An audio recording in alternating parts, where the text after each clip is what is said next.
හරි ආයිබෝන් පුතේ සුබ සන්ධ්‍යාවක්. අපි අනිත් දරුවෝ එක්ක සම්බන්ධ වෙනකන් පටන් ගමු නැත්නම් තව වෙලා යනවනේ. අ,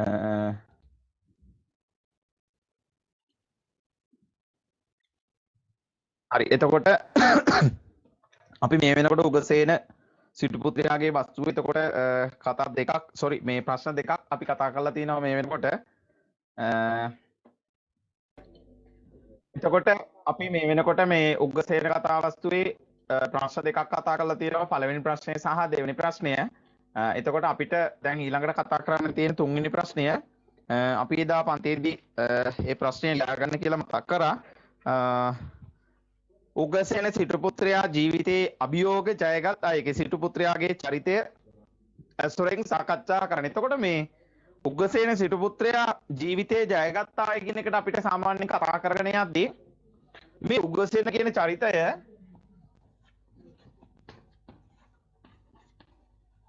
උග්ගසේන කියන චරිතය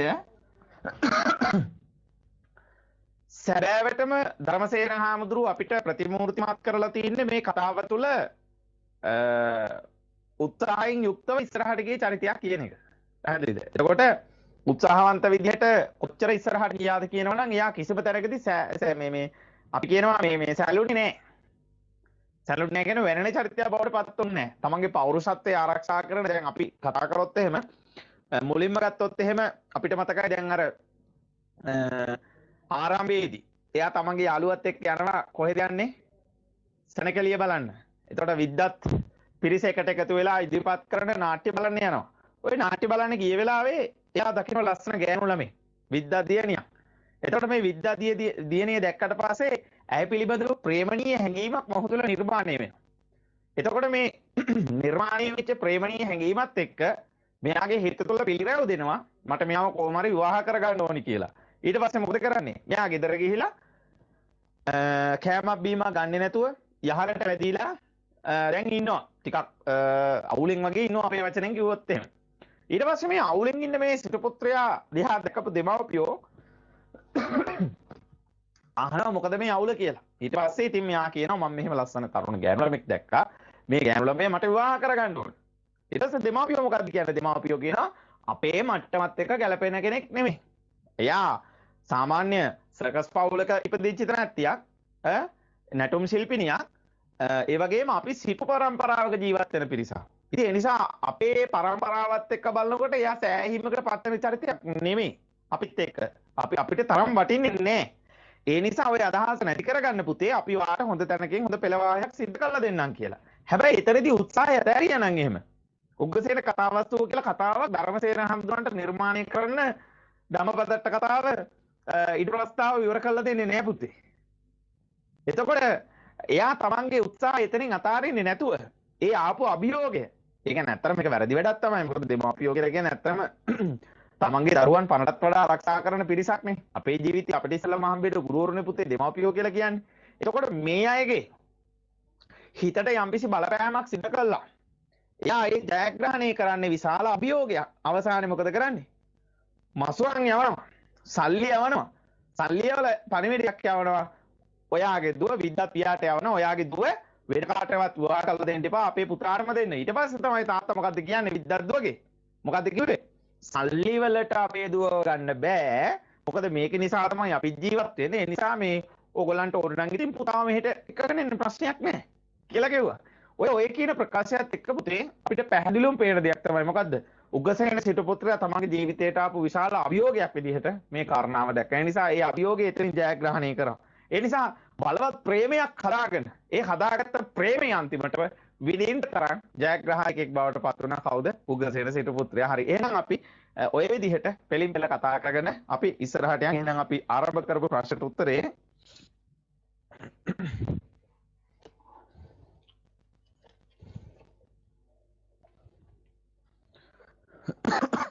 අපි මෙහෙම ලියමු. උග්ගසේන සිටු පුත්‍රයාගේ චරිතය උග්ගසේන සිටු පුත්‍රයාගේ චරිතය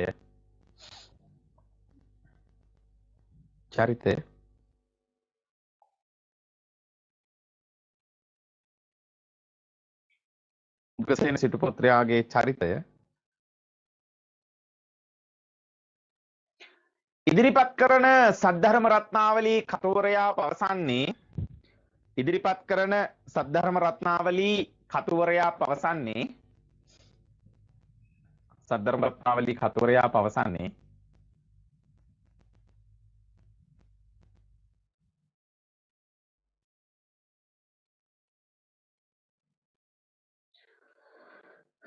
සද්ධර්ම රත්නාවලී කතුවරයා පවසන්නේ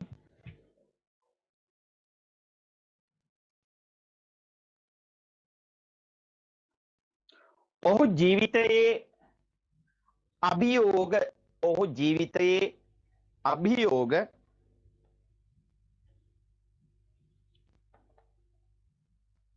ජයගත් අයෙකු බව යන්නයි ජයගත් අයෙකු බව යන්නයි ජයගත් අයෙකු බව යන්නයි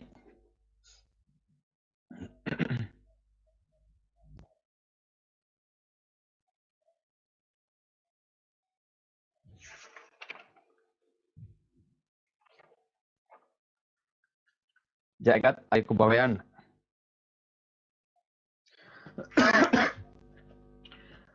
කතාව ආරම්භයේදීම කතාරම්භයේදීම කියලා ලිව්වත් හරි කතාරම්භයේදීම එක වචනයක් එතකොට කතාව ආරම්භයේදී කිව්වොත් වචන දෙකක් කතාරම්භයේදීම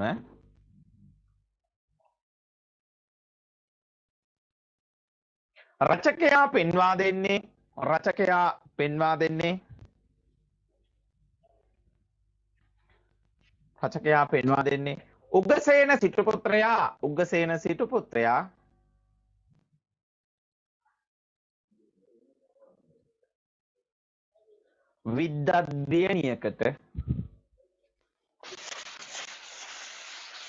විද්දද්දියණියකට පෙම් බැඳි බව යන්නයි පෙම් බැඳි බවයි විද්දද්දියණියකට පෙම් බැඳි බවයි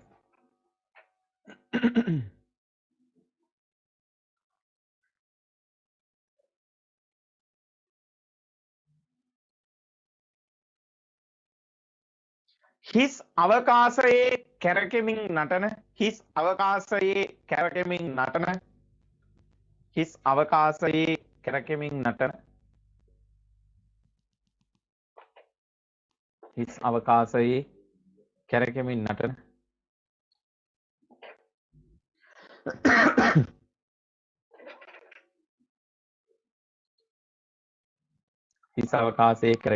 හිස් අවකාශයේ කැරකෙමින් නටන මෙම තැනැත්තිය පිළිබඳ නෑ මෙම තැනැත්තියගේ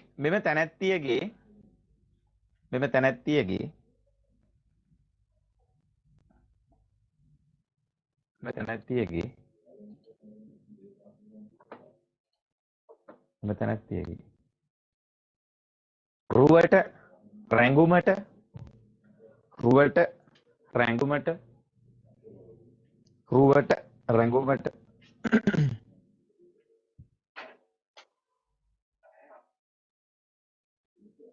වශී වූ සිටුපුත්‍රයා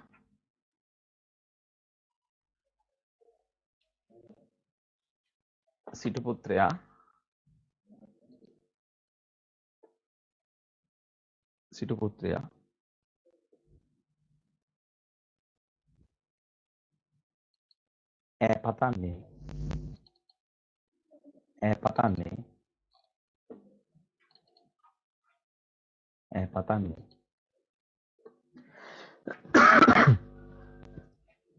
පතන්නේ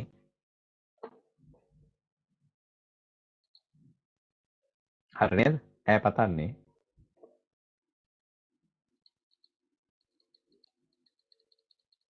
දෙමාපියන්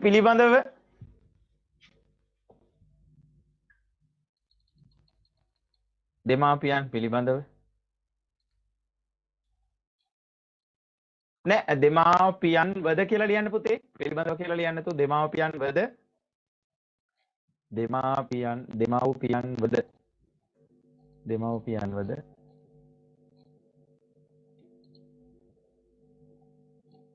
දැඩි අපහසුතාවයකට පත් කරමිනි දැඩි අපහසුතාවයකට පත් කරමිනි.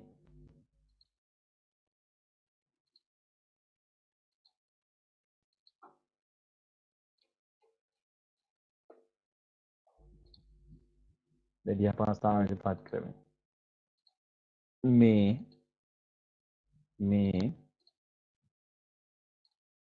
මේ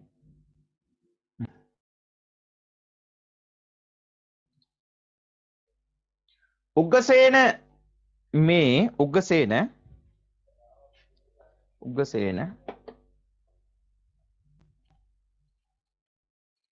ප්‍රථමයෙන්ම මුහුණ දුන්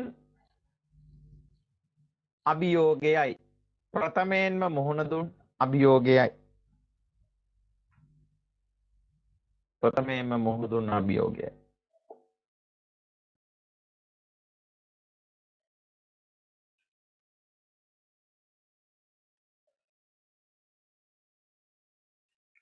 අභියෝගයයි. රචකයා එය මෙසේ ඉදිරිපත් කරයි. රචකයා එය මෙසේ ඉදිරිපත් කරයි.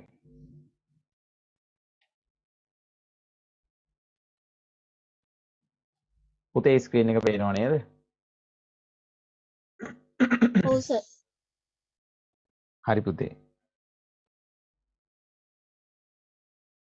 මෙන්න මෙතන. උද්දෘත ක්‍රම අනිවාර්යෙන් දාන්න. රූලක් අරින්න. ලියන්න නිල් පාටින් නම් කළු පාට පෑනෙන් උද්දෘතේ දාන්න. ඒව දැන් ඉඳන්ම පුරුදු වෙන්න.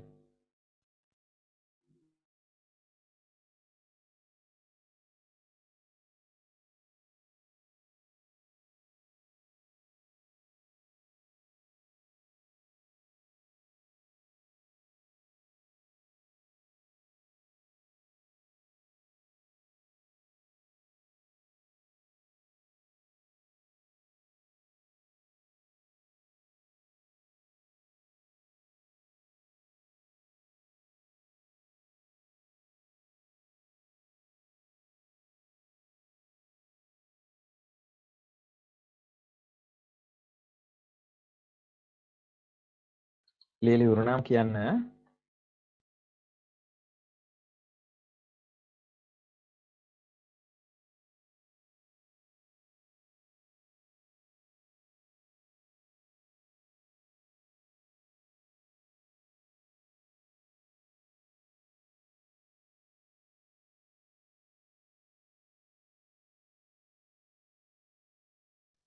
හරි සර්.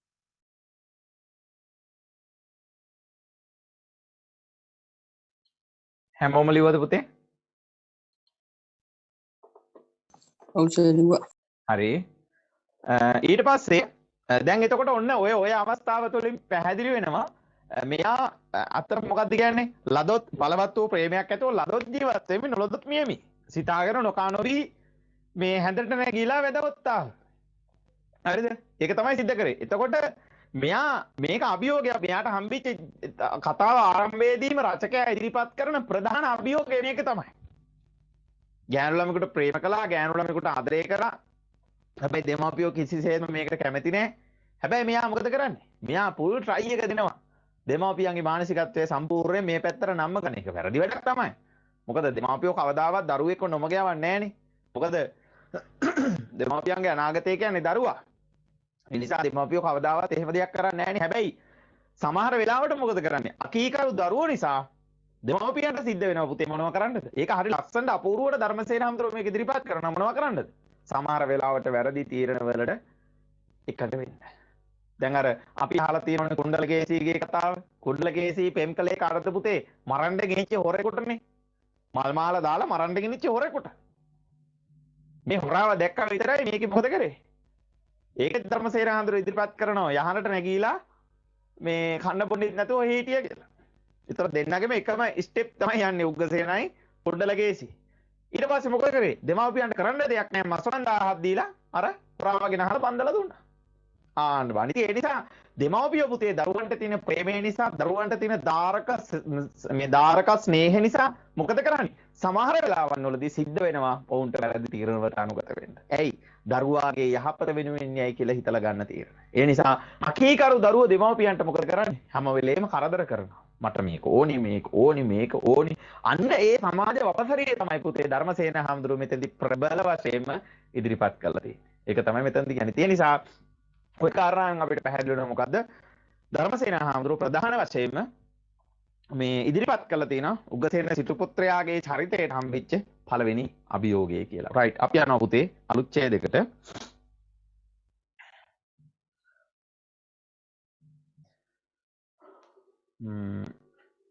උපතින් පහත් කුලයක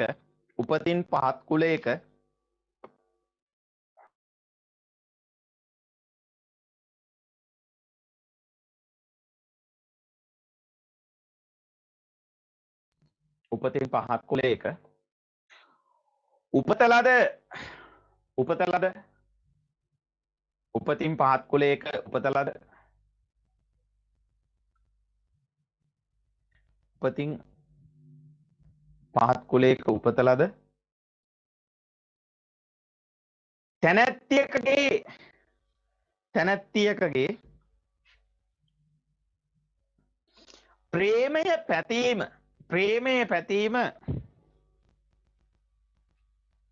ප්‍රේමය පැතීම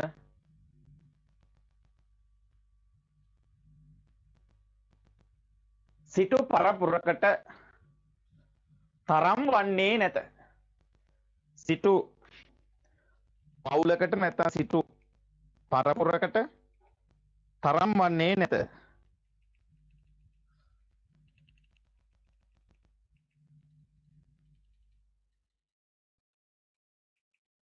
මෙය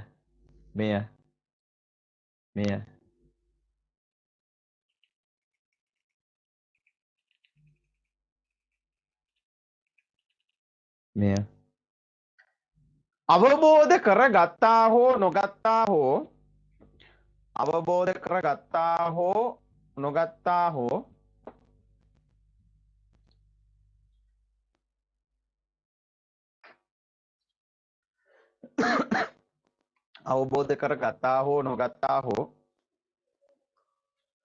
උගසේනට මෙකී අවස්ථාව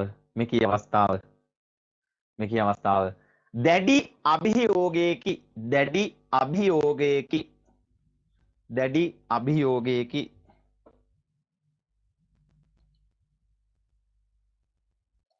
හරි. ඊට පස්සේ ලියන්න ඒකටම අපි හිතන අවසන් කරේ කොහොමද?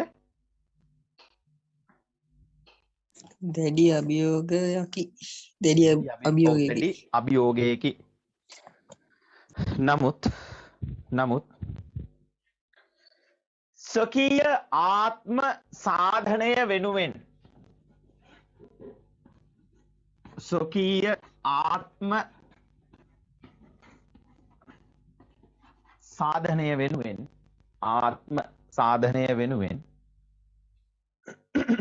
ඔහුට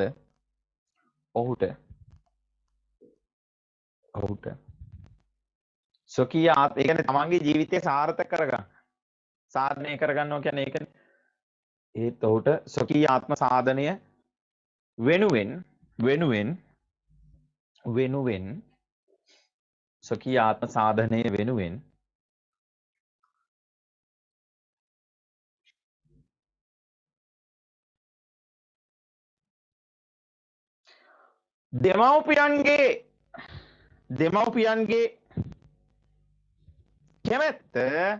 දෙමව්පියන්ගේ කැමැත්ත කෙසේ හෝ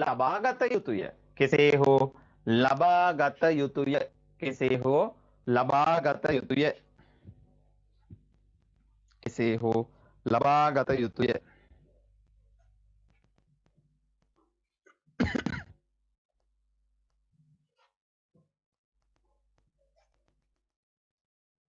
රචකයා ඉදිරිපත් කරන්නේ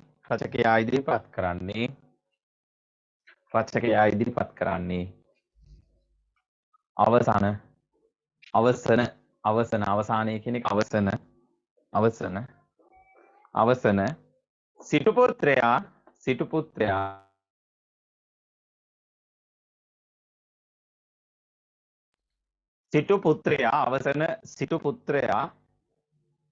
අවසන සිටු පුත්‍රයා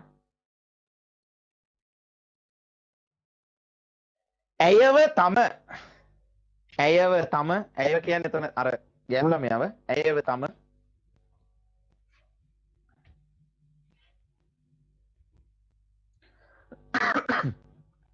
ඇයව තම පාද පරිචාරිකා මෙහෙම ලියන්නකෝ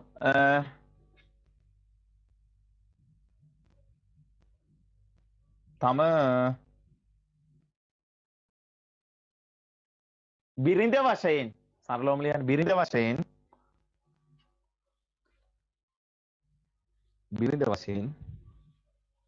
හිමි කරගත් බව යන්නයි හිමි කරගත් බව යන්නයි හරි එතකොට දැන් උදාහරණේ දාලා වුණාට පස්සේ අනිවාර්යයෙන් මොකද කරන්න ඕනි අපි සම්පූර්ණයෙන් පුතේ අතන ප්‍රශ්නෙත් එක්ක අන්තර්ගත වෙලා ප්‍රශ්නෙත් එක්ක සම්බන්ධතාවය තියාගෙන ඒ ප්‍රශ්නෙට අදාළ කාරණාව උද්ෘතය තුලින් ඉදිරිපත් කරනකොට උද්ෘතය තුලින් අපි ඉදිරිපත් කරපු කාරණාව උද්ෘතයට යටින් ලියන ඡේදයේදී අපි ඉස්මතු කරන්න ඕනි මොකක් ගැනද ප්‍රශ්නය ගැන හරි අපි යනවා පුතේ අලුත් ඡේදයකට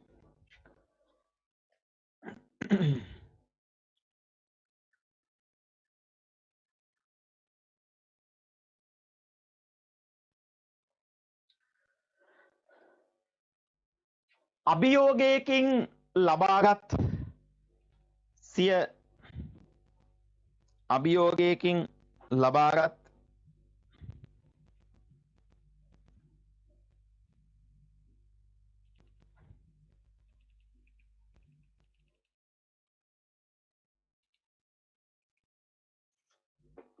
අභියෝගයකින් ලබාගත්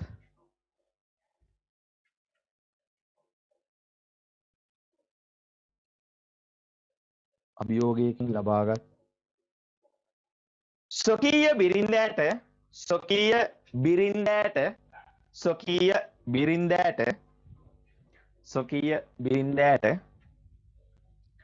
ස්වකීය බිරින්දෑට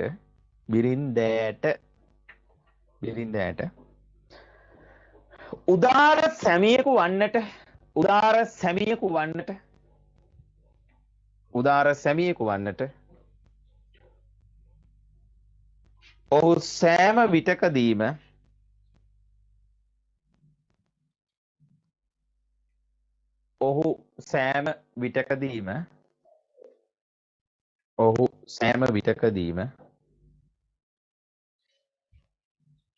ඔහු සෑම විටකදීම දරන්නේ දැඩි ප්‍රයත්නයකි ප්‍රයත්නයක් කියන්නේ පුතේ උත්සාහයක් දැඩි ප්‍රයත්නයකි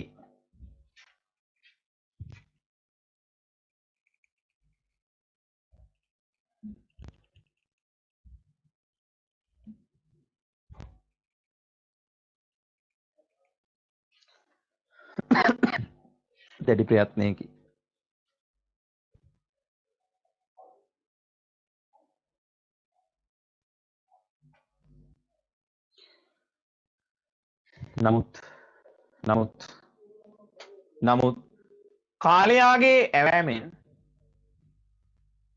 නමුත් කාලයාගේ ඇවෑමෙන් ඔහු ලද පීතෘත්වයද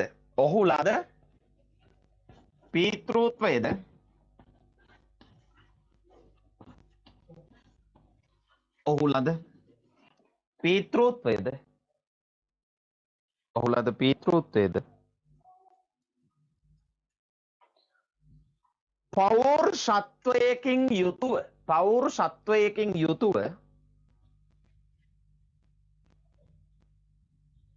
රැක ගැනීමට අපොහොසත් වන්නේ ඒක වැඩි නම් කියන්න රැක ගැනීමට අපොහොසත් වන්නේ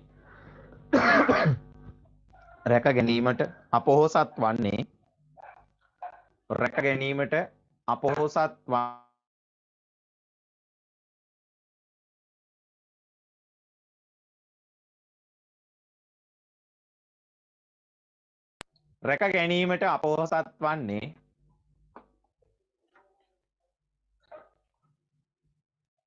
ඔහුට හිමිවන අභියෝගයක්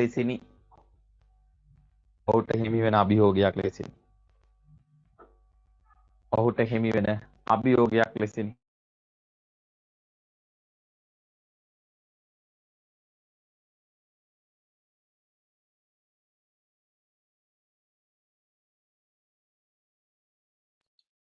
හරි පුතේ ඒකට මේ යාගන්න අපි ඔක ලියලම කතා කරමු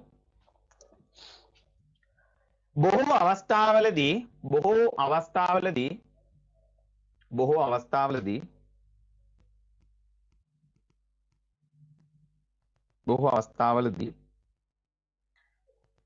විද්වත් බිරිඳ දරුවා නලවන්නේ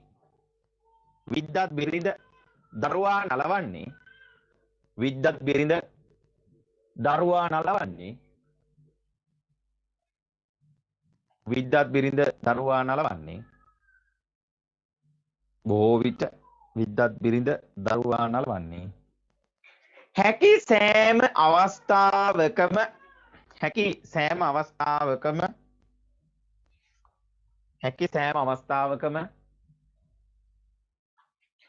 උග්ගසේනගේ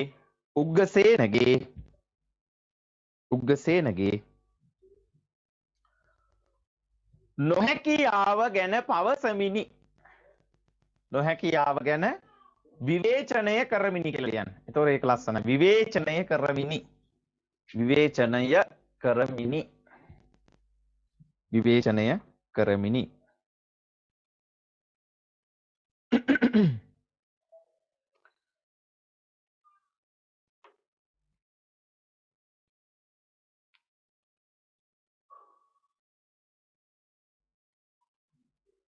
සත්‍ය වශයෙන්ම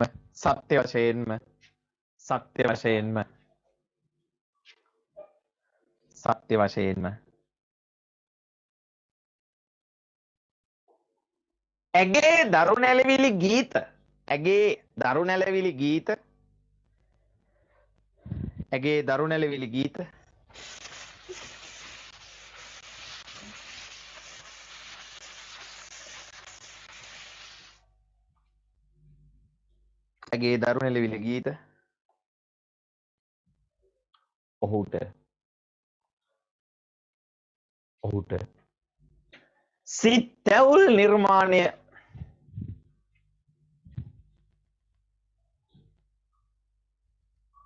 සිත්ඇවුල් නිර්මාණය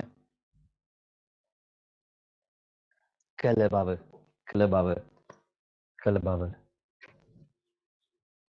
අප රචකයා පවසයි.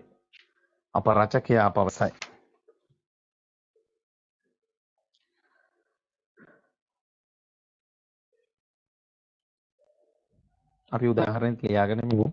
රචකයා පවසයි.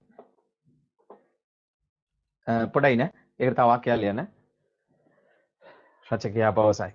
එහිදී ඔහුට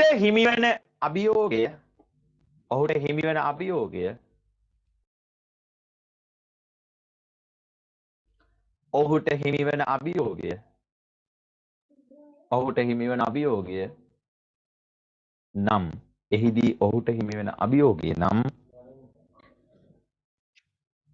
අභියෝගය නම් ඇයගේ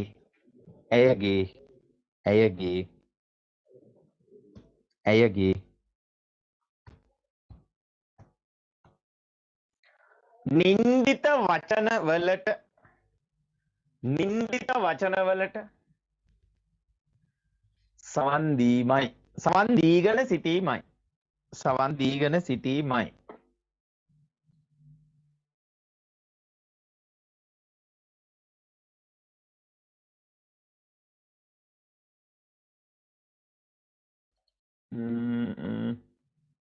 ඔතනට එනවා මෙන්න මෙතන ඉඳලා ලියන්නකෝ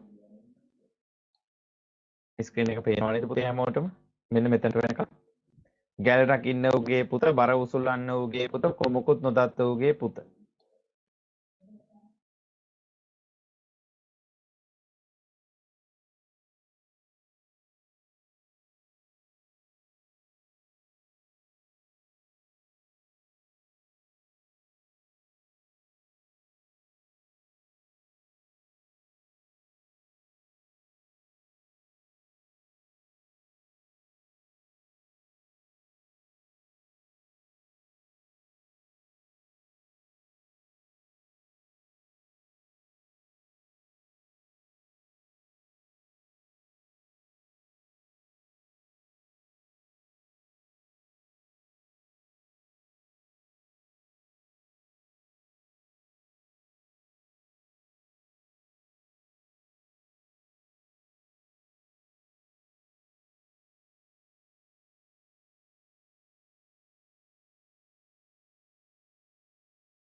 ඉවරනාම කියන්න.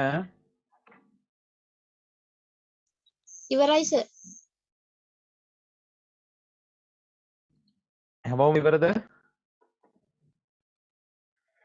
ඔව් සර් ලිව්වා. හරි. එතකොට පුතේ දැන් උගසේන මාර ගේමක් දීලානේ දැන් ඇත්තටම විද්‍යාධ්‍යයනය විවාහ කරගත්තේ. ඊට පස්සේ විවාහ කරගත්තාට පස්සේ දැන් මෙයත් එක්ක දැන් ඇත්තටම දැන් අපි කියනවා අලුත බැඳපු ජෝඩුව වගේ කියලා. කුරුළු ජෝඩුව වගේ. හරි. එතකොට සාමාන්‍යයෙන් සමහර දේවල් අපි සංකේතවත් කිරීම සඳහා මේ වචනේ සමාජය තුළ පාවිච්චි කරනවා. ඒගොල්ලෝ නිකන් හරියට අලුත බැඳපු ජෝඩුවක් වගේ. ටිකක් කයියෙන් දෙන්නේ කතා කර හිටියොත් එහෙම ඒ වගේ වචනයක් තමයි අපේ සමාජයේ භාවිත කරන්නේ. ඒක ප්‍රධාන ලක්ෂණයක්. ඒක සාමාන්‍ය දෙයක් අපේ සමාජය තුළ. එතකොට පුතේ උගසේන කියලා කියන්නේ ඇත්තටම තමන්ගේ ජීවිතේ තමන්ට නොකරන්න බැරි දෙයක් නෑ. භෞතික සම්පත් ඕන තරම් තිබිච්ච චරිතයක්. හත්මුතු පරම්පරාවකට ධනෙ කොට ගහපු පරම්පරාවක්. සිටු පරම්පරාවක් කියලා කියන්නේ. සාමාන්‍ය අද අපේ කාලේ වගේ දැන් හරියට නිකන් කැබිනට් ඇමතිවරයෙක් වගේ. එතන හිතලා බලන්නකො මොනතරම් ආර්ථික වපසරියක් තියෙනවද කියලා. නේද? එතකොට මෙන්න මේ හේතුව නිසා මෙයා කිසිම විටක මේ අර සිටු ගැම්ම කියන එක කඩද පෙන්වන්න ගියේ නැත්තේ විද්‍යාධ්‍යයනයට පෙන්වන්න ගියේ නැහැ. ඒ නිසා මොකද කරේ? මෙයා හැම වෙලේම උත්සාහ කරේ පුතේ හැම වෙලේම පිරිමිකම තියාගෙන, පෞරුෂත්වයේ තියාගෙන, ඒ වගේම ගෘහමූලිකත්වයේ තියාගෙන තමන්ගේ බිරිඳට උදාර සැමියෙක් වීමත් ඒ වගේම තමන්ගේ මාමණ්ඩියට උදාර බෑන කෙනෙක් වෙන්න. මෙන්න මේ කරුණ ටික විතරයි මෙයාගේ ජීවිතය තුළ තිබුණේ. මෙයා හැම වෙලේම උත්සාහ කළේ ඒක.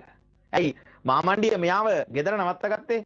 කමන්නේ නැහැ මොන හරි වැඩක් පළක්වත් කරගන්න බැරි ඈ. ඔය හාල් ඩිංගක් වැඩිපුර තියෙන එකයි, පොල් ඩිංගක් වැඩිපුර ගාලා හොද්ද පොඩ්ඩක් වැඩි කරන එකනේ තියෙන්නේ. වෙන විශේෂ දෙයක් නැහනේ. කියලා අන්න ඒක හිතුවා. හරිද? නැතුව මෙයා මේ සිටු පවුලකින් ආපු කොල්ලෙක් නේ. ඒ නිසා අපිට මාර ගැම්මක් තියෙන මේ සිටු මේ කුමාරයෙක් මගේ මේ බෑන කරගත්තට පස්සේ කියලා එහෙම බැලුවේ නෑ. හරිද? ඒ නිසා මෙයාලා එහෙම බැලුවා නම් එහෙම සම්පූර්ණයෙන්ම මේ මුළු පරම්පරාවම දැන් ඇත්තරම පුළුවන් පුතේ කවුද විද්‍යාධ්‍යයනයේ තාත්තයි දෙන්නටම පුළුවන් නේ උග්ගසේනගේ ගෙදර ගිහිල්ලා නවතින්න. පැහැදිලිද මම කියන එක? හැබැයි මේ කවුද විද්‍යාධ්‍යයනයේ තාත්තා කිසි වෙලාවක පුතේ ඒවෙන් ආඩම්බර වෙන්න ගියේ නෑ. සල්ලි උනත් ගෙනත් දීලා දුව ඉල්ලපෙලා කෙලින්ම කතාව කිව්වනේ. ආයේ වචන දෙකක් නැහැ. මොකක්ද කිව්වේ? කිව්වා සල්ලි දීලා දුව දෙන්න බෑ. මොකද අපිට කීයක් අරවාගෙන ඉන්නේ මේක විතරයි. ඕනේ නම් ඌට එන්න කියන්නේ මෙහෙට. ඔහොමනේ කියන්නේ නැත්තේ. කවුද? විද්‍යාදුවගේ තාත්තා. ඒ නිසා කෙලින් කතාව දෙවිච්ච මිනිස්සෙක් තමයි විද්‍යාධ්‍යයනයේ පියා. ඒ නිසා පියා ගියෙත් නැහැ සිටු පුත්‍රයාගේ ගෙදර. දියණිය ගියෙත් නැහැ සිටු පුත්‍රයාගේ ගෙදර. ඒ නිසා දැන් මොකද වෙලා තියෙන්නේ? අරගොල්ලන්ට ඕන විදිහට තමයි දැන් උග්ගසේන ජීවත් වෙන්න ඕනේ. අය අනුන්ගේ ගෙදරකනේ ඉන්නේ. අර ඒ සිටු මාලිගාවක් දාලා අවිල්ලා මේ දුක් විඳින්නේ. ඊට පස්සේ මොකද කරේ? කාලයාගේ ඇවෑමෙන් හම්බෙන පුතේ පුංචි දරුවෙක්. කාටද? විද්‍යාධ්‍යයනියට. ඒතර විද්‍යාධ්‍යයනියේ මවක් වෙනකොට උග්ගසේන පියෙක් වෙනවා. මෙයා දැන් ඔන්න මොකද වෙන්නේ? ටික තව තමන්ගේ හිතේ තියෙන සිතුවිලි තව තවත් වර්ධනය කරගන්න හදනවා. ඇයි? දැන් මම තාත්තා කෙනෙක්. මගේ බිරිඳ දැන් අම්මා කෙනෙක්.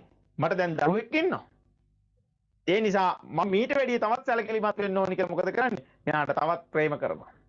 තවත් බැඳීම තියාගන්නවා. පුතේ අන්තිමට මොකද වෙන්නේ? තමන්ගේ තියෙන පිරිමිකම, පෞරුෂත්වය මේ හැමදේම නැති කරලා දාන්න විද්‍යාධ්‍යයනයේ කටයුතු කරනවා. විද්‍යාධ්‍යයනය කියලා කියන්නේ කවුද මේ? අහසින් කට පාත්විච්ච කෙනෙක්ද? ඕපපාතිකව ඉපදිච්ච කෙනෙක්ද? නෑ. එයත් මේ මිනිස් චරිතයක්. හැබැයි මේ මිනිස් චරිතය තුල තිබුණා මොකද්ද? මිනිස් චරිතය තුල තිබුණ පුතේ අහංකාරය කියන අපි කියන උද්දච්චකම කියලා අපේ වචනෙන් අපි කියන්නේ අන්න ඒ ලක්ෂණේ මෙයා ගාව තිබුණා මේ තැනැත්තිය ගාව. හැබැයි අහංකාරවත් වෙනවා නම් දියණිය නෙමෙයි පුතේ අහංකාරවත් වෙන්න ඕනේ. එහෙනම් කවුද අහංකාර වෙන්න ඕනේ? දියණියට වඩා අහංකාර වෙන්න කෙනෙක් මේ කරාම අපිට හම්බෙන්නේ නැද්ද? පුළුවන් නම් කියන්න බලන්න. දියණියට වඩා කවුද මේක අහංකාර වෙන්න ඕනේ හරිනම්?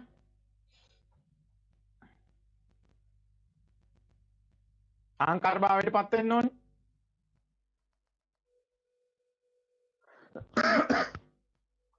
කවුද ඉන්නේ තව? දැන් දියණිය අර විදිහට ආඩම්බර වෙනකොට ඊට වැඩි ආඩම්බර වෙන්න පුළුවන් චරිතයක් වෙන්න තිබුණා කාටද? කාටද? වැඩි වෙලා ගන්න එපා.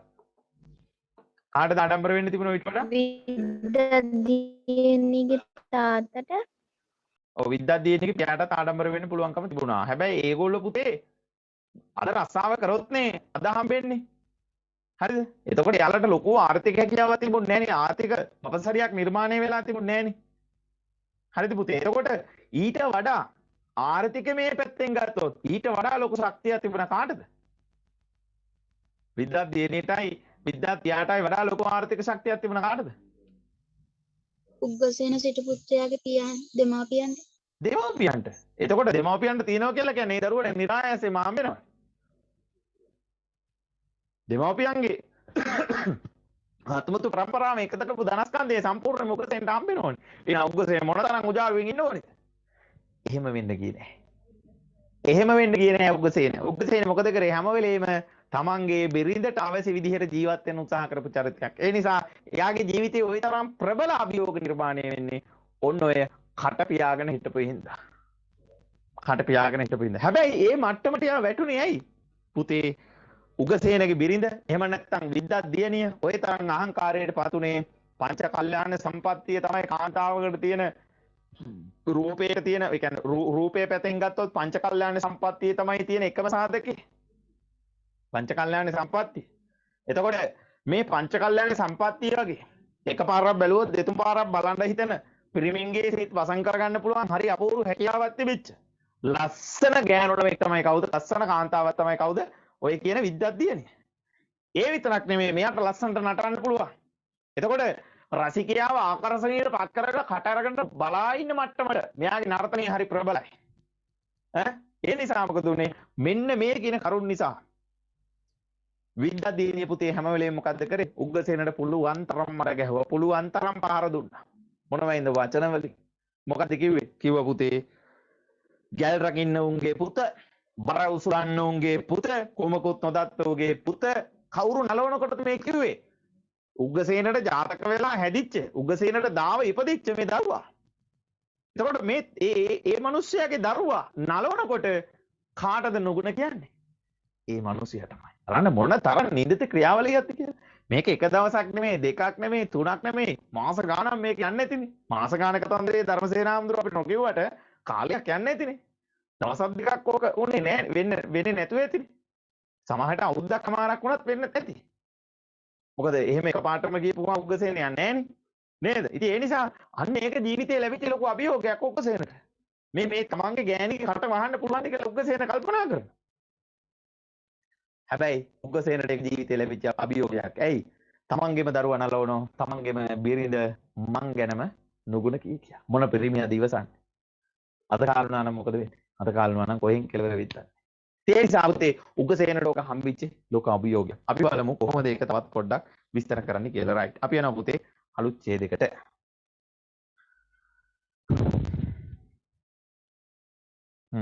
මෙහෙම ලියන්න.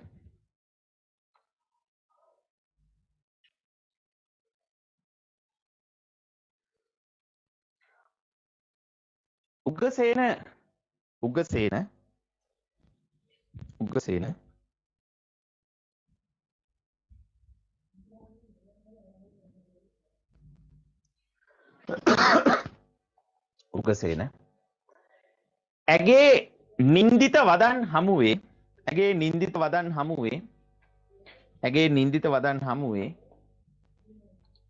ඇගේ නින්දිත වදන් හමුවේ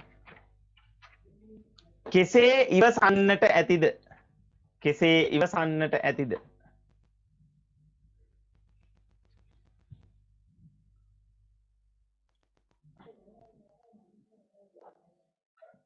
ඉවසන්නට ඇතිද?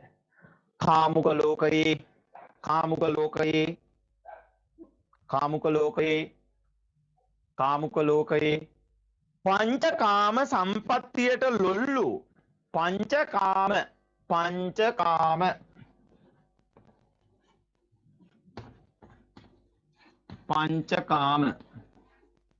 කාමුක ලෝකයේ පංචකාම සම්පත්තීන් වලට ඇලුණු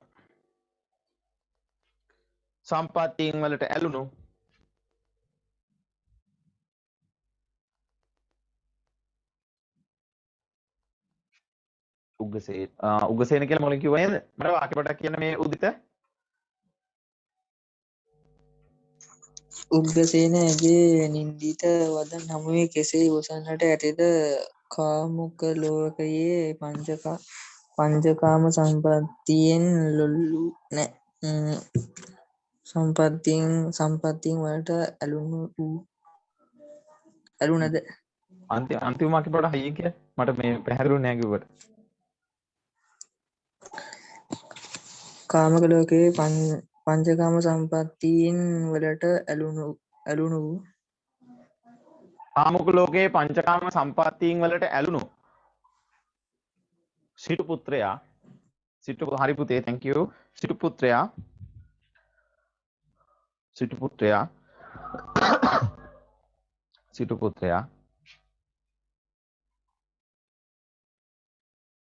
ටිකෙන් ටික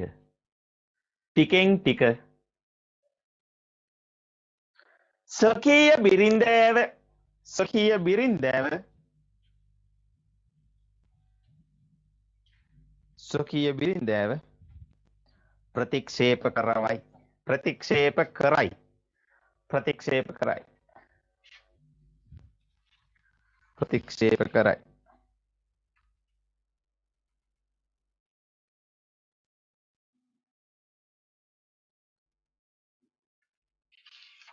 ප්‍රතික්ෂේප කරයි.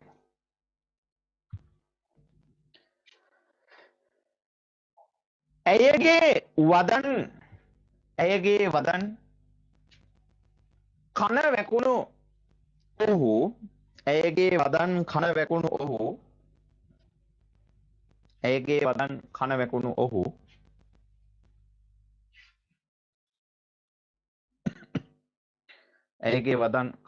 ඔහු ඇගෙන් විමසන්නේ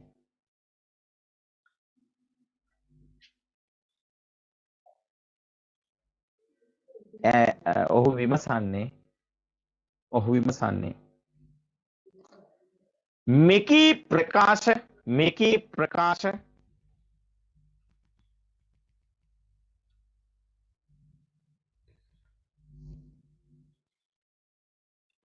මෙකී ප්‍රකාශ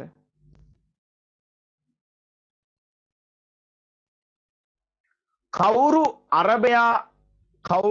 අරබයා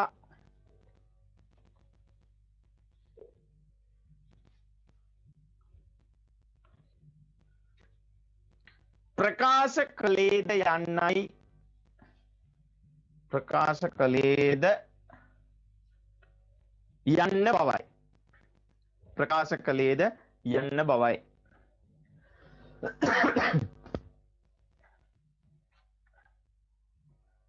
කළේද යන්න බවයි.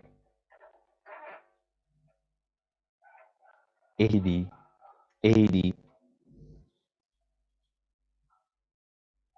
ඇය ලබා දුන්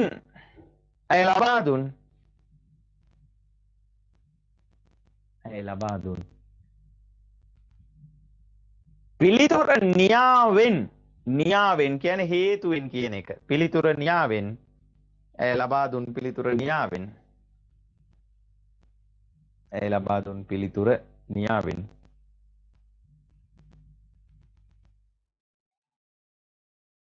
ඔහුගේ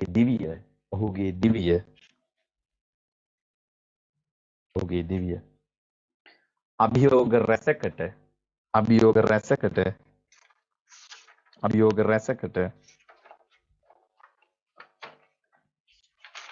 මම් පෙත් විවර කරවීය.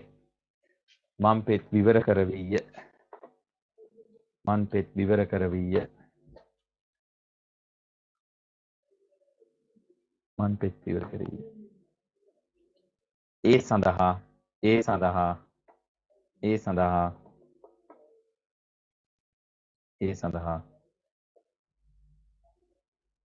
ඉවහල් වන්නේ ඈ සිදු කළ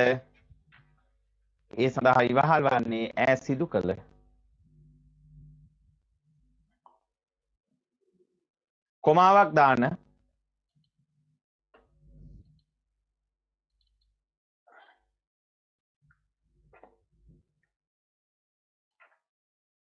මෙන්න මෙතන උදුතේ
ඉවරනාම කියන්නේ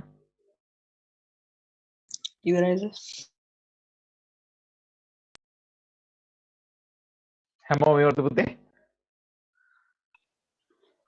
ඔව් හරි උද්ෘතයට යටින් ඊළඟ රූලෙන් ලියන්න අපි අතන අවසන් කරේ කොහොමද උද්ෘතයට කලින් ඈ සිදු කළ කියලා නේද? ඈ ප්‍රකාශ කරන්නේ.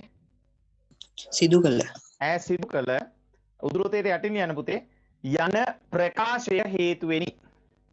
යන ප්‍රකාශය හේතුවෙනි. යන ප්‍රකාශය හේතුවෙනි. දැන් මොකද්ද මේ කියන්නේ? දැන් උග්ගසේන සිටු පුත්‍රයා සම්පූර්ණයෙන්ම බිරිඳත් එක්ක සතුටින් ඉන්න උත්සාහ කරපු චරිතයක් කියලා මම ඉස්සල්ලත් කිව්වනේ.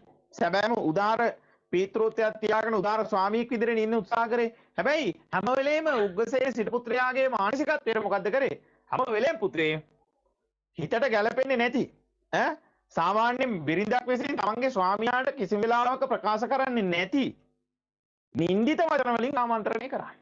මේ ආමන්ත්‍රණය කිරීමේ ප්‍රතිඵලය කොච්චර ප්‍රබල වුණාද කියනවනම් අවසානයේ කේන්තිගේ උග්ගසේන අහනවා කාටද තමුසිරුවා කියන්නේ? කාටද ඔය කිව්වේ?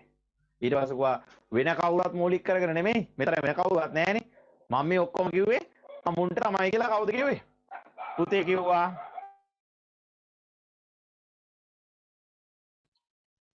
හරි ඊට පස්සේ උග්ගසේන කිසිම වෙලාවක බලාපොරොත්තු වෙන්නේ නැහැ මේ වගේ ප්‍රකාශයක්. ඉතින් ඒ නිසා මොකද උනේ? අනිත් එක තමයි පුතේ කවදාවත් කිසිම අවස්ථාවකදී දැන් හිතන්නකො මෙහෙම අපි දැන් කියනවා සාමාන්‍යයෙන් දැන් පෞල් සංස්ථාවක් තුළ හරිද? පෞල් සංස්ථාවක් තුළ ස්වාමියා සහ බිරිඳ කියලා පාර්ශව දෙකක් තියෙනවනේ. නේද? පාර්ශව දෙකක් කරන දැන් අර කතාවට කියන්නේ සාමාන්‍යයෙන් දැන් ඔන්න විවාහ වෙන්න මුල් කාලේදී සාමාන්‍යයෙන් බිරිඳ කියනවා මේ මහත්ය අහගෙන ඉන්නවා. ඒ කියන්නේ පෙම්වතිය කියවනවා පෙම්වතා අහගෙන ඉන්නවා. ඊට පස්සේ බැඳලා ටික කාලයක් ගියාට පස්සේ මොකද වෙන්නේ? පෙම්වතා කියනවා පෙම්වතිය අහගෙන ඉන්නවා. ওই දෙකෙන් මාරු වෙලා වුණත් වෙන්න පුළුවන්. ඊට පස්සේ කාලයක් ගියාට පස්සේ මොකද වෙන්නේ? ස්වාමියයි බිරිඳයි දෙන්නත් එක කියවනවා. කවුද අහගෙන ඉන්නේ? අහල පහල මිනිස්සු අහගෙන ඉන්නවා. ඔහොමත් යන පෞල් සංස්ථා තියෙනවා. තේරුණා නේද? ඒ නිසා ඒක නෙමෙයි මම මෙතනදි කියන්නේ. හරි ඒ වගේ එකක් තමයි අපි මෙතනදිත් වෙන්නේ. ඒ ටිකක් අර පොඩි ගේමකට යන ලයින් එකනේ දැන් මෙතන තියෙන්නේ අපේ භාෂාවෙන් කිව්වොත්. ඉතින් ඒ නිසා පුතේ උග්ගසේන මොකද උනේ අන්තිමටම උග්ගසේන කල්පනා කරා මේවා මට වෙනුවෙන් මං වෙනුවෙන් නම් කියන්නේ මම මෙතන තවත් ඉන්න එක තේරුමක් නැහනේ. මම සිටුපොත්තෙක්.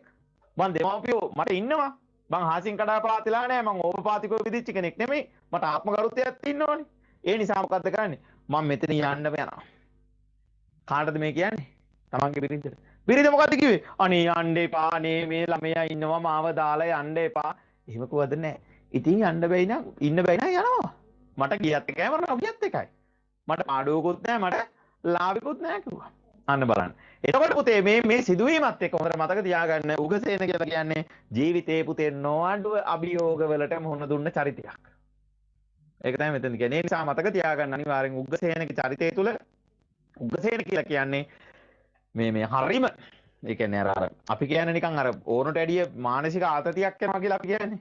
ආන්න ඒ තත්වයටමපත් වෙච්ච ප්‍රබල චරිතයක්. හැබැයි මේ කිසිම තැනකදී සැලුන්නේ නැහැ. එන්න ඕනි විකල්පේ නම් අර කූඩල්ලා එක තැනක් අතාරින්නේ තව තැනක් අල්ලගෙනනේ. ඒ වගේ එක ගැටලුවකින් විසඳුම එක කියන්නේ එක ගැටලුවකින් විසඳුම හදා ගන්නකොට එයාට තවත් ඉස්සරහදී ගැටලුවක් ආවා. හැබැයි ඒ ගැටලුවටත් එයා විසඳුමක් හදාගෙන තමයි අර මුලින් තිබිච්ච ගැටලුව විසඳගෙන ඉස්සරහට ගියේ.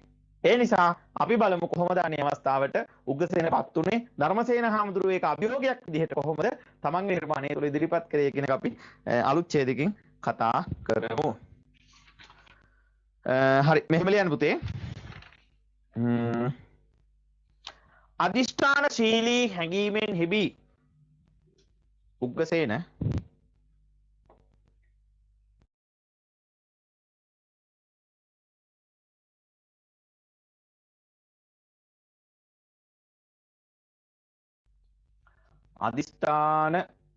අදිෂ්ඨානයෙන් යුතු කියලා කිව්වනේ. අදිෂ්ඨානයෙන් යුතු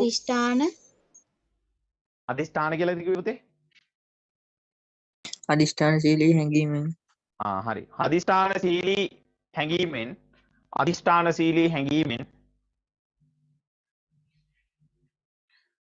සිය ආත්ම විශ්වාසය රැකගත් උගසේන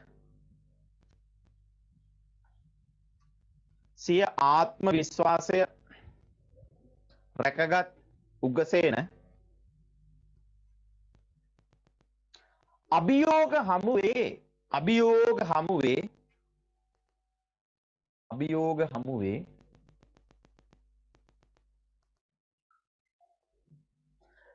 පැන නොගිය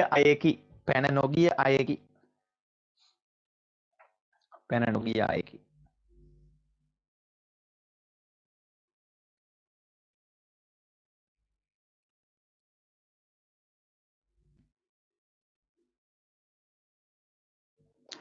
ඒ වග සනාථ කරවන්නේ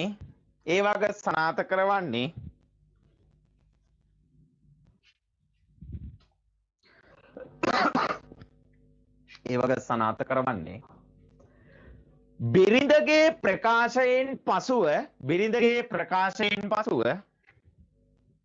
ප්‍රකාශයෙන් පසුව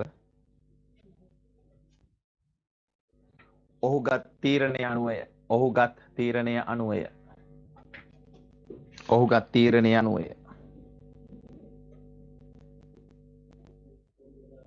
එනම්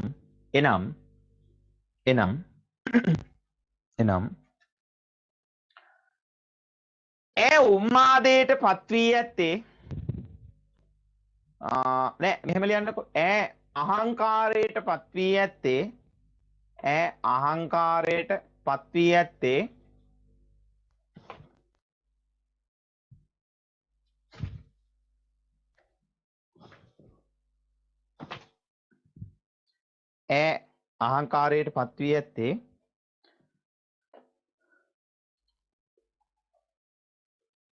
උගත් විද්වත්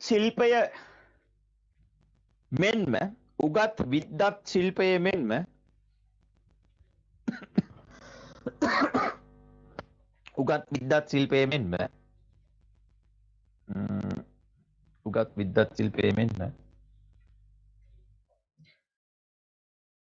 උපතින්ම හිමි වූ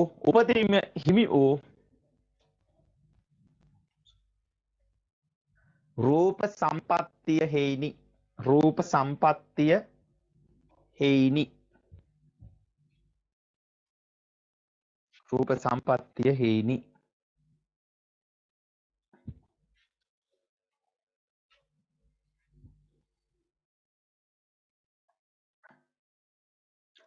ඒහින්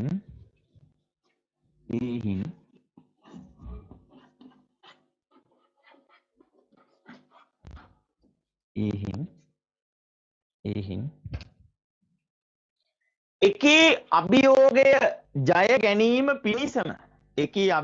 ජය ගැනීම පිණිසම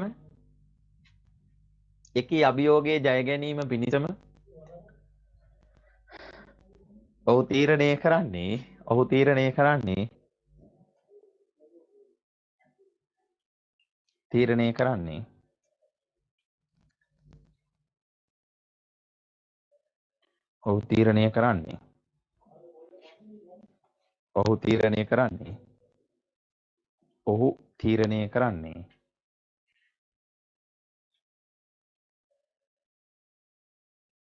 තමාද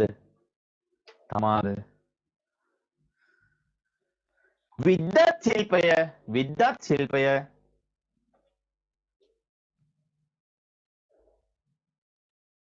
තීරණය කරන්නේ තමාද විද්වත් ශිල්පය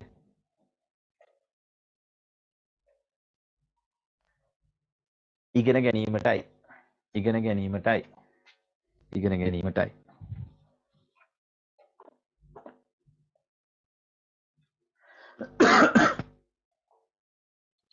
රචකයා එකී අවස්ථාව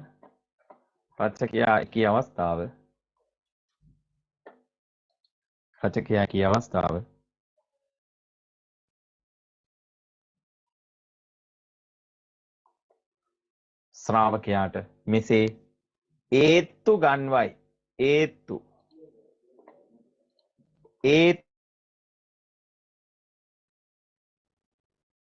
හරි මෙහෙම ලියන්න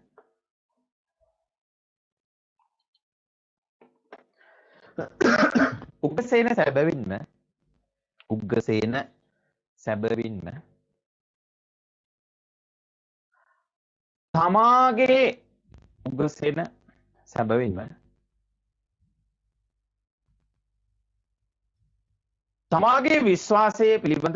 තමාගේ විශ්වාසය පිළිබඳ හෝ තමාගේ හැකියාව පිළිබඳ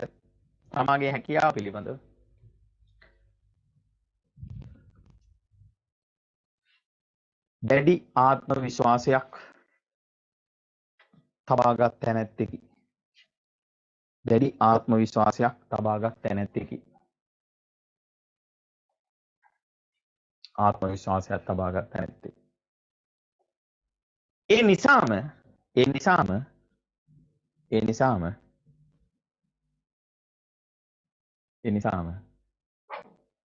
ඔහුට හිමි වූ කිසිදු අභියෝගයකදී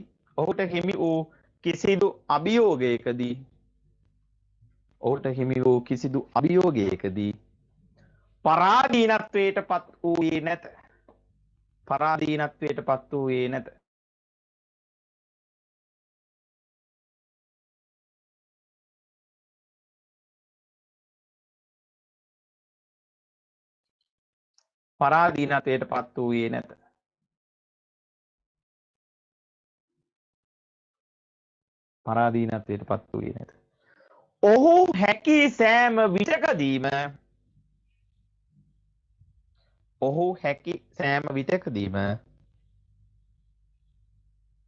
ඔහු හැකි සෑම විටකදීම ජීවිතයේ ලද සෑම අභියෝගයක්ම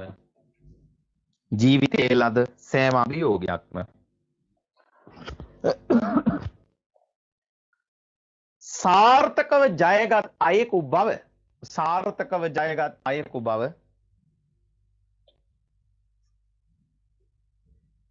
අයෙකු බව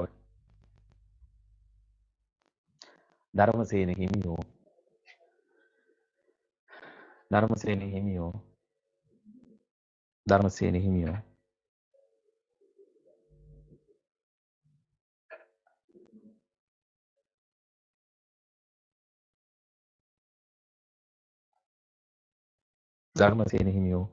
විශ්වාසයෙන් යුතුව ප්‍රකාශ කරති.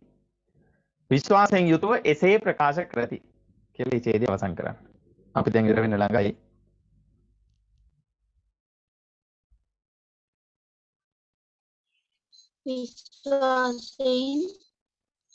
විශ්වාසයෙන් ප්‍රකාශ කරති කියලා නේද කිව්වේ?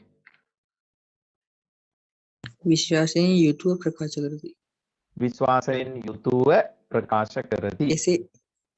විශ්වාසයෙන් යුතුව එසේ ප්‍රකාශ කරති. අන්න හරි. විශ්වාසයෙන් යුතුව එසේ ප්‍රකාශ කරති. හරි. ඒ ඡේදය එතනින් ඉවරයි පුතේ.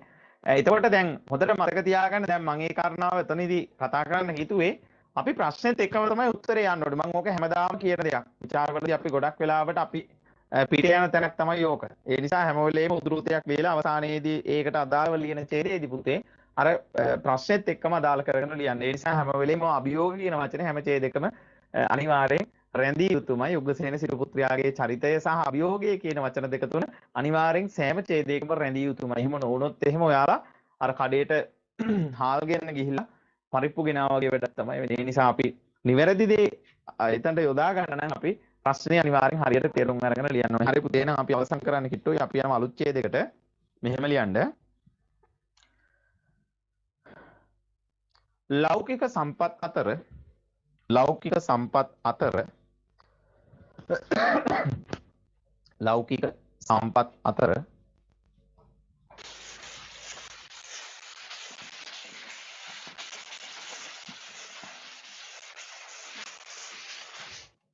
ලෞකික සම්පත් අතර උගසේනට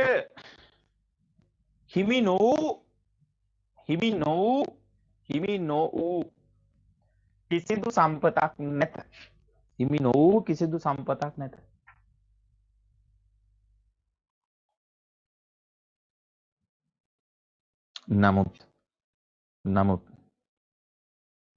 නමුත් බුද්ධිමත් උග්ගසේන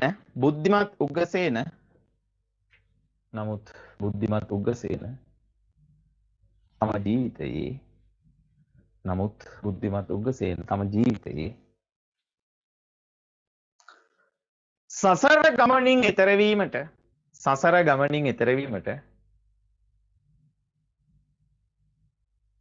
සසර ගමනින් එතරවීමට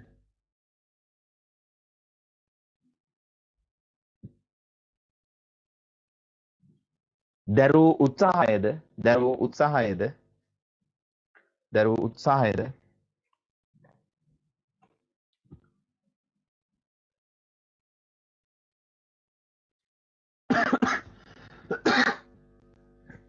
රචකයා ඉදිරිපත් කරන්නේ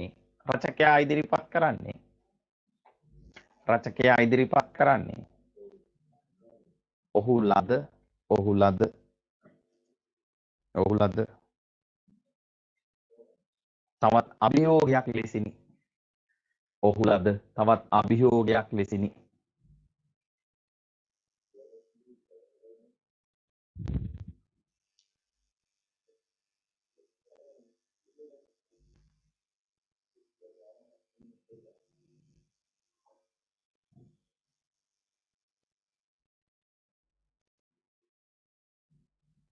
හරිද? ඔහු ලද තවත් අභියෝගයක් ලෙසිනි.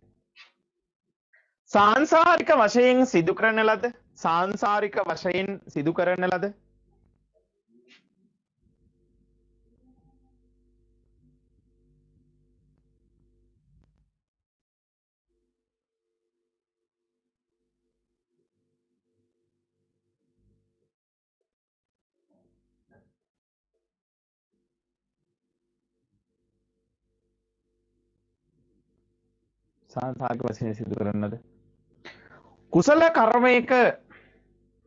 කුසල කර්මයක බල මහිමය නිසා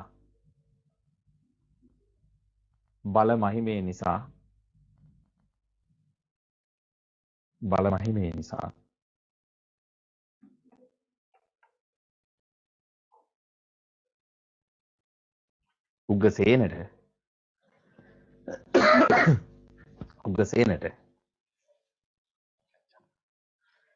ජාති ජරා මරණින් මිදෙන්නට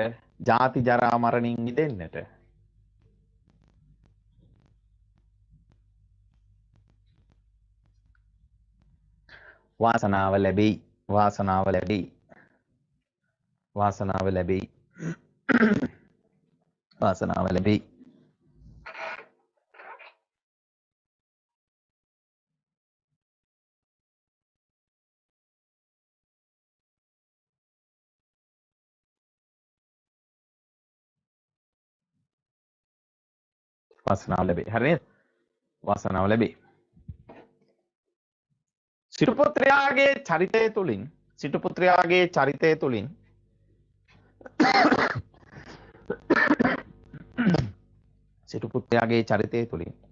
රචකයා එකී අවස්ථාව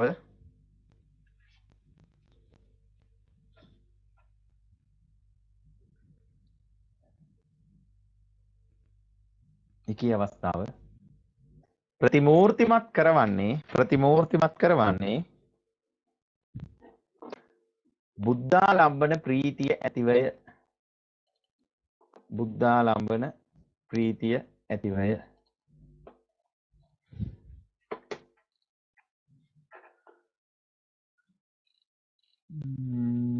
මාල යන්න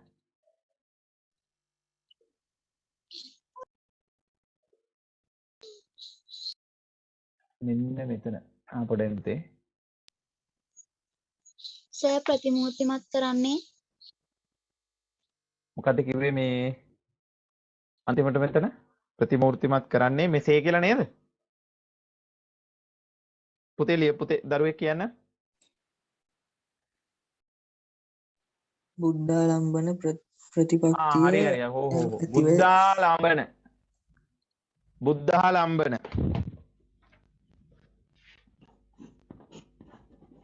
මම මේ උද්දෘතය හොයන ගමන් හිටියේ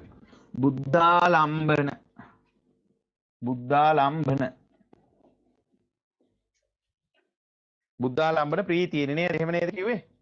බුද්ධාලම්බන ප්‍රීතිය प्रतिमूर्तिया प्रतिपत्तिया प्रतिपत्तिया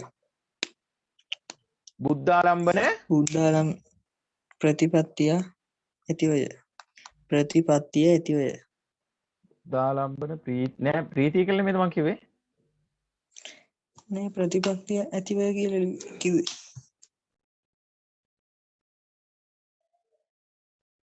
ප්‍රතිපත්තිය කවුද මේ යසිරු මොකද ලියාගත්තේ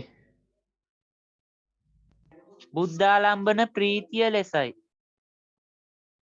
ඒක තමයි ප්‍රතිපත්තිය කියලා කිව්වේ නෑ බුද්ධා ඔය ප්‍රීතිය කියන වචනේ තමයි ඉන්නේ බුද්ධාලම්බන කියන එකත් එක්ක රතකයයි බව ප්‍රතිමූර්තිමත් කරන්නේ බුද්ධාලම්බන ප්‍රීතියනි කියලා දාගන්න වේත ඔව් බුද්ධාලම්බන ප්‍රීතියනි එතකොට ගැලපෙනවා එහෙනම් මට වැරදිලා දී ඒක තමයි හරි හරි මම දෙන වචනෙම ලියා ගන්න බලන්න නැත්නම් අදහස සමහර විට පොඩ්ඩක් එහෙම යන්න පුළුවන් හරි මෙන්න මෙතන පුතේ කොහොම ඉන්න ඔයාලා ලියා ගන්න උදාහරණය කෙලිලලුවේ තබා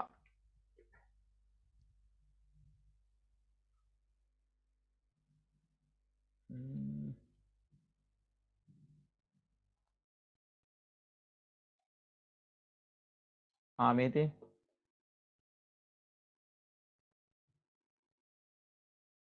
අනේ සබාන කෙලිලලුවේ ලබා මේක PDF එකේ මාක් කරගන්න වෙන්නේ ඒකේ තියෙන්නේ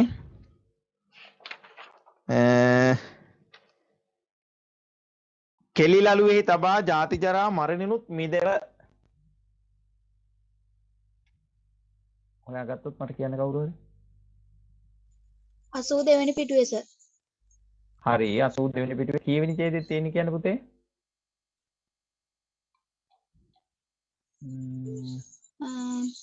දෙවැනි ගාථාවට පස්සේ තමයි ඊළඟ ඡේදේ. අර බුදුහුත් බණ වදාන්සේක. හරි thank you මේ තියෙන පුතේ ඒක ASCII තියෙන්නේ එසේ කළා නම් කෙලිලලුවේ තබා මෙන්න මෙතන ඉඳන් යන්නකෝ යති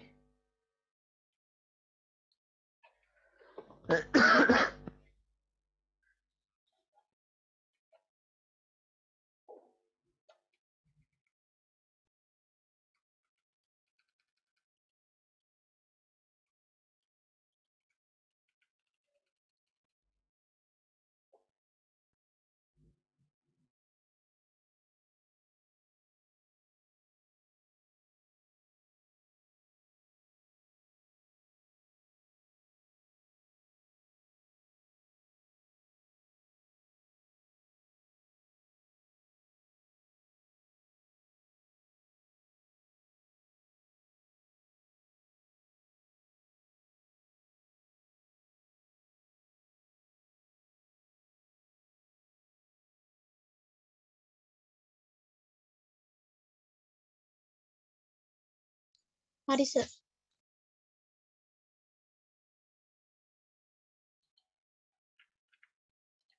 හරි නේද හැමෝම හරි එතකොට ඔය උදාහරණින් කියන්නේ දැන් බුදුරජාණන් වහන්සේ දැක්ක උග්ගසේන පිළිබඳව උග්ගසේන දිහා දැක්කට පස්සේ කල්පනා කරා මේ පිස්සෙක් වගේ මේ තැන් තැන් වල සර්කස් පෙන්න ඉන්නේ නටනටා ඉන්නේ මේ මිනිස්සුන්ට සංසාර ගමන ඉතර කරන්න පුළුවන් මෙයාට නිවන් දකින්න පුළුවන් ඒ හැකියාව වාසනාව තියෙනවා ඒ නිසා බුදුරජාණන් වහන්සේ මොකද කරේ උග්ගසේනට පිහිටක් වෙන්න ඕනි කියලා හිතාගෙන උන්වහන්සේ මොකද කරේ එදා අර උග්ගසේන පුතේ රජගහ නුවරට ඇවිදිලා අර සිද්ධ කරන සංදර්ශනය බලන්න එන මිනිස්සු විශාල පිරිසක් රැස් වෙන අවස්ථාවේ උග්ගසේනට දෙන අභියෝගය තමයි මොකද්ද?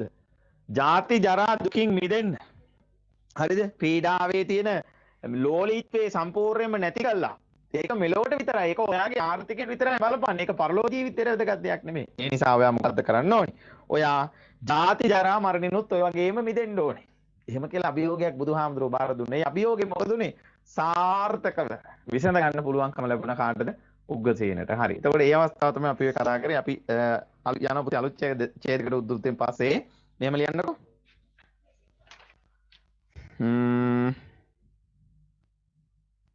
හරි. මෙහෙම ලියන්න.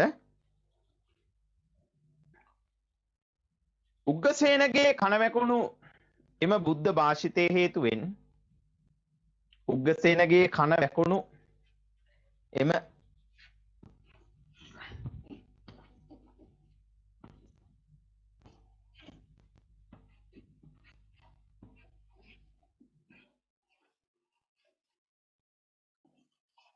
බුද්ධ භාෂිතය හේතුවෙන් බුද්ධ භාෂිතය හේතුවෙන්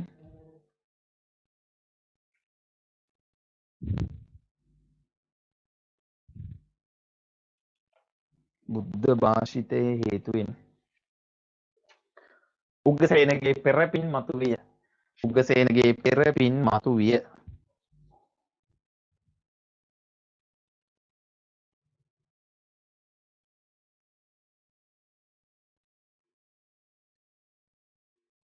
එලෙස එලෙස එලෙස එලෙස ඔහු සසර ගමනට එලෙස ඔහු සසර ගමනට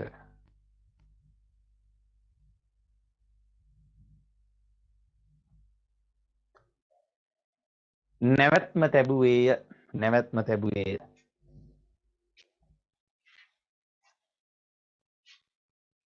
නැවැත්ම තැබුවේය.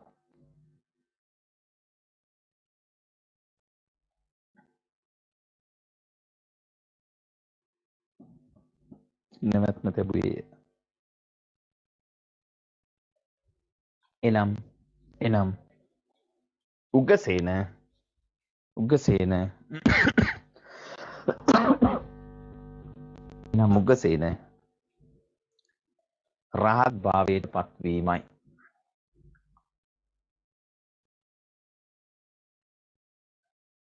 රහත් භාවයට පත්වීමයි.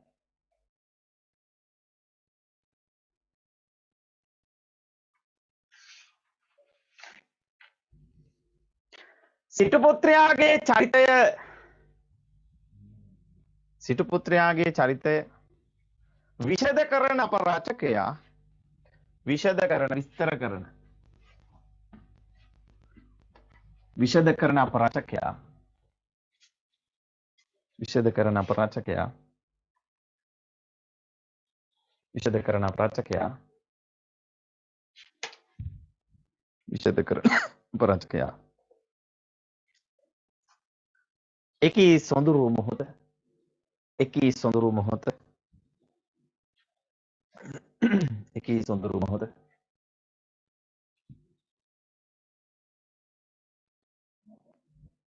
මෙසේ විවරණය කරනු ලබයි. මෙසේ විවරණය කරනු ලබයි. අපි යනවා පුංචි උද්ෘතයකට. එතනම ඊළඟ ඡේදේ මෙන්න මෙතන ඉඳන්. මෙන්න මෙතන ඉඳන් යන්නේ ඇති. හුණදඬු වගදී පිරිසිබියාපත් රහත්ව හුණදණ්ඩෙන් බැස. ඔන්න ඔතනට කල් ලියන්නකෝ.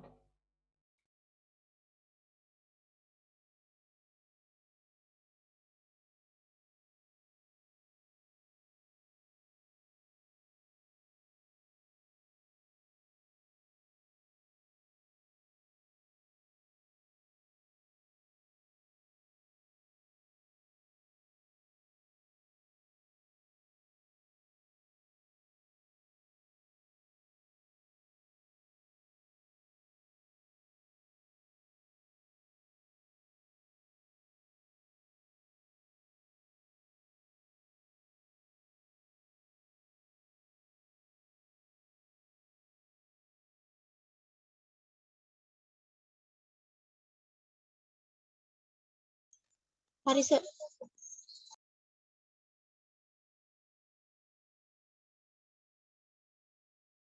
හැමෝම ලිව්ව නේද?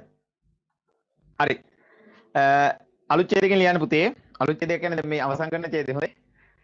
ඊට පස්සේ චුට්ටක් මම කතා කරන්න. දැන් මොකද මේකත් අභියෝගයක් වුණානේ. බුදුරජාණන් වහන්සේ දේශනා කරා මේ ක්‍රීඩාවට තියෙන ලෝලිත්වය නැති කළා ජාති ජරා කියන්නේ ඉපදීම ලෙඩවීම වයසට යාම මරණයටපත් වීම නවත්තන්න ඔයා උත්සාහ කරන්න කියලා. ඊට පස්සේ මොකද උනේ? සංසාරයේ කරපු පින මත වුණා. සංසාරයේ කරපු පින මත වුණා. එතකොට ඒ පිනත් එක්ක මොකද උනේ? ඒහි බික්කු මහානුප සම්පදාව ලැබුණා. එතකොට ඊට කලින් මොකද උනේ? අර උන්නලියේ උඩ ඉඳන් බහිනකොටම මෙයා හරියට නිකන් පඩි පෙළක් දිගේ බැහැගෙන එනවා වගේ තමයි යාවේ. ඒ පැමිණීමත් එක්ක මොකද්ද මෙතන ප්‍රතිමූර්තිමත් කරන්නේ රචකයා බුද්ධාරම්භන ප්‍රීතියෙන් ඉදිරිපත් කළා මොකක් කියලාද? උග්ගසේන සිටු පුත්‍රයා තමන්ගේ ජීවිතේ තමන්ට හම්බෙච්ච අවසාන අවස්ථාවෙත් මොකද කරේ? අවසාන අවස්ථාවේදී හම්බෙච්ච අභියෝගේ ඉතාමත් සාර්ථකව ජයග්‍රහණය කරා කියන්නේ. ඒ නිසා ඒකට තියෙන හොඳම අවස්ථාව තමයි මොකද්ද? එයා රහත් භාවයට පත් වීම. හරි. ඊට පස්සේ පුතේ අපි මෙන්න මෙහෙම කතා කරලා ওই ප්‍රශ්නේ අවසන් කරනවා. මෙහෙම ලියන්න. මෙලව සහ පරලොව අයිය ලෞකික පරලොව කියලා වචන දෙකක් අපිට තියෙනවනේ. අන්න ඒක තමයි කියන්නේ. මෙලව සහ පරලොව. මෙලව සහ පරලොව. මෙලව සහ පරලොව. මෙලොව සහ පරලොව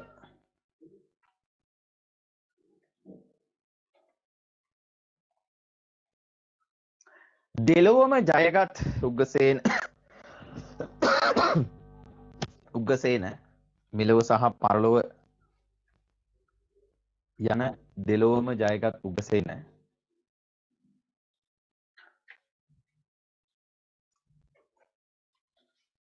සමස්ත කතාව පුරාවටම සමස්ත කතාව පුරාවටම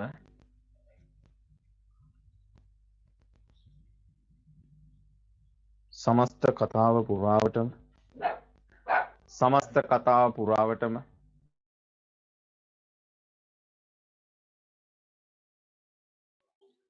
අභියෝගයට ලක් වූ ප්‍රබල චරිතයක් ලෙස අභියෝගයට ලක් වූ ප්‍රබල චරිතයක් ලෙස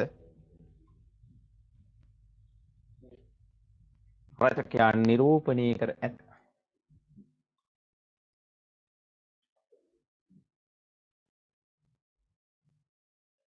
නිරූපණය කර ඇත.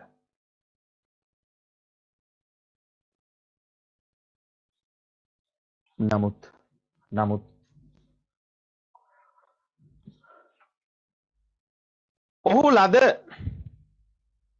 ඔහු ලද සෑම අභියෝගයක්ම ඔහු ලද සෑම අභියෝගයක්ම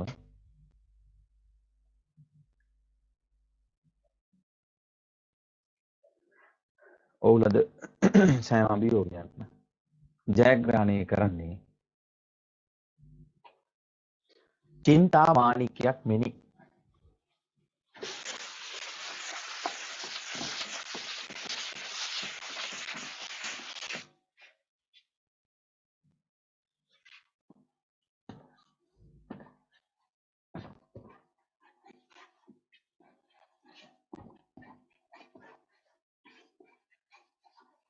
මාණික්කයක්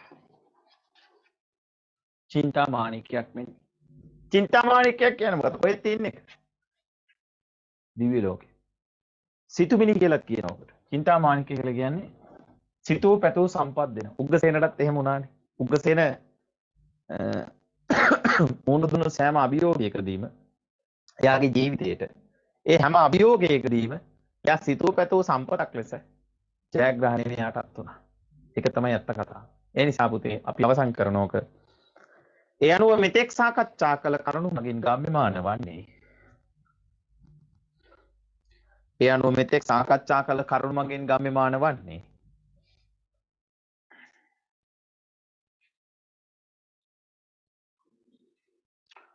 රචකයා එකී කාර්යභාරය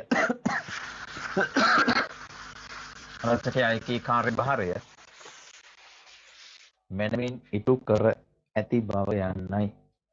මැනවින් ඉටු කර ඇති බව යන්නයි.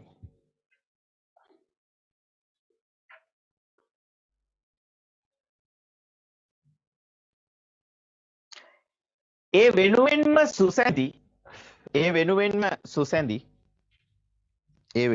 සුසැදි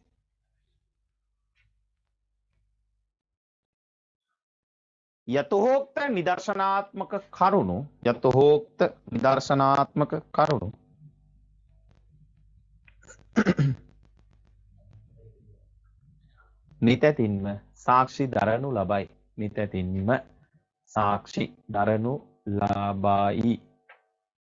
නිතැතින්ම සාක්ෂි දරනු ලබයි.